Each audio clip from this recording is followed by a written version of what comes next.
Hello everyone, welcome to our channel quick cinema reviews. ఈరోజు ఈ వీడియోలో మనం తెప్ప సముద్రం మూవీ రివ్యూ నుంచి కంప్లీట్గా డిస్కస్ చేద్దాం. మూవీ చూడొచ్చా చూడాలి అనేది క్విక్గా నా రివ్యూని షేర్ చేస్తాను. లేట్ చేయకుండా మూవీ రివ్యూలోకి వెళ్తే, తెప్ప సముద్రం మనకి ప్రజెంట్ ఆహాలో స్ట్రీమ్ అవుతుంది. మనకి మూవీ డ్యూరేషన్ వచ్చి 2 hours 17 minutes ఉంటుంది. అండ్ మూవీ మనకి స్టోరీ బాగానే ఉంటుంది, కానీ స్క్రీన్ ప్లే ప్రజెంటేషన్ అంత బాగుండదు. బట్ మూవీ స్టోరీ మాత్రం కొంచెం డిఫరెంట్గా ఉంటుంది, కొత్తగా. మూవీ మెయిన్ స్టోరీ వచ్చి మనకి తెప్ప సముద్రం అనే ఊర్లో చిన్నపిల్లలు అనేవారు కిడ్నాప్ అయి రేప్ చేసి చనిపోతూ ఉంటారు.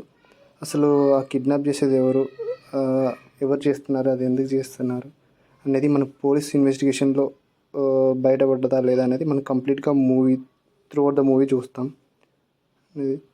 అండ్ మూవీ ఓవరాల్గా ఎలా ఉందని మాట్లాడుకుంటే, మూవీ అనేది పర్లేదు, చూడొచ్చు, వన్ టైం వాచబుల్.